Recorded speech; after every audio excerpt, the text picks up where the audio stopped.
और एक और बात बता दूं बच्चों, कि आप ना अटेम्प्ट जो करते हो बच्चों, देखिए अटेम्प्ट पे एक बात ध्यान रखना, कि अगर आप पेपर अटेम्प्ट करते हो तो बच्चों को डाउट है कि सर हम पूरा पेपर अटेम्प्ट करें या जो आता है सिर्फ उतना ही करें। क्या नॉर्मलाइजेशन में इस बात का भी अंतर पड़ता है? नॉर्मलाइजेशन में इस बात का बिल्कुल भी अंतर नहीं पड़ता कि आपने ज्यादा अटेम्प्ट किए और ज्यादा गलत कर दिए उसमें तो नॉर्मलाइजेशन में मार्क्स घट जाएंगे, ऐसा कभी नहीं होता। वो आपकी शिफ्ट पर ही डिपेंड करता है कि वो कितने कैसी आई है। ठीक है, तो इस बात की चिंता मत करना।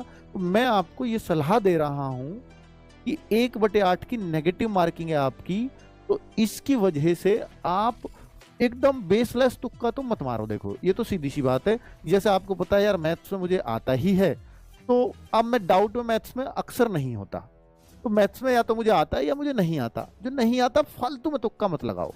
लेकिन रीजनिंग में अगर आपको जैसे क्लासिफिकेशंस होता है, कई बार हम फंस जाते हैं 2 ऑप्शन में, और ऐसे बहुत सारे सीरीज के क्वेश्चंस होते हैं, कई बार फंस जाते हैं कई बार नहीं भी, तो हमें कई बार हम 50-50 में होते हैं, तो वहां जरूर लगा के आओ, कभी मत छोड़ना। ऐसे 1/8 की नेगेटिव मार्किंग ये कभी नुकसान नहीं करेगी आपका। ठीक है, और अगर आपसे बोलूं कि भाई जीएस में, तो मैं कहूंगा कि जीएस में भाई आप लगा के आओ, खुल के लगा के आओ। हिंदी में कुछ कभी कभी किसी क्वेश्चन में हमें डाउट हो जाता, तो उसको लगा के आना, छोड़ के मत आना।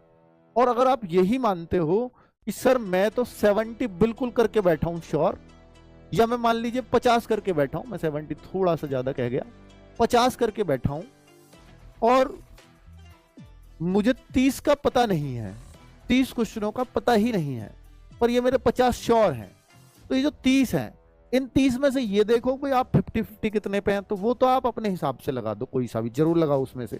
अब मान लो आपने 5 क्वेश्चन ऐसे छांट लिए जिसमें आप 50-50 हैं, 50-50, तो उनमें तो जो आपको लग रहा है लगा दो, और बाकी जो 25 क्वेश्चन बचे उनमें आप एक जैसा ऑप्शन लगा के आ जाओ, यानी या तो सब में ए भर के आ जाओ, या सब में बी भर के आ जाओ, या सब में सी भर के आ जाओ। इसके बहुत ज्यादा चांसेस है कि आपके कम से कम 6 क्वेश्चन तो जरूर सही हो जाएंगे। अब आपके सर 6 सही भी हो गए और 18 गलत हो गए, तो इसका फायदा क्या रहा? फायदा ये रहा बच्चों कि 6 क्वेश्चंस के आपको 12 अंक मिल जाएंगे, और 18 के आपके घटेंगे कितने आपको पता है? 18 का अगर मैं देखूं तो 36 का 1/8 घटेंगे, अर्थात 4.5 मार्क्स आपका घटेगा। तो 12 मिले 4.5 घट गया, फिर भी आप जो फायदा रहा ना आपको, वो 7.5 मार्क्स का फायदा रहा। ये रहा फायदा, ये है इस चीज का लॉजिक जो मैं आपको बता रहा हूं। फिर आपके सर 6 क्यों जरूर सही हो जाएंगे? क्योंकि ये प्रायिकता प्रोबेबिलिटी कहती है कि अगर आप 25 करते हो और 4 ऑप्शन का पेपर है, तो उनमें से ये बहुत संभावनाएं हैं कि 6 ए विकल्प 6 जरूर मिलेंगे, और बी भी 6 मिल जाएंगे, सी भी 6 मिल जाएंगे, और डी भी 6 मिल जाएंगे। वो बात अलग है अगर कि आपकी बहुत ही खराब किस्मत हुई तो शायद ये 4-5 पे आ सकता है, पर 4-5 पे भी नुकसान नहीं होगा, क्योंकि 4-5 पे भी आपके 8-10 नंबर बन जाएंगे, उतने घटेंगे नहीं। इसलिए कह रहा हूं तुक्के के लिए, वरना अगर 1/4 की नेगेटिव मार्किंग होती मैं कभी सलाह नहीं देता।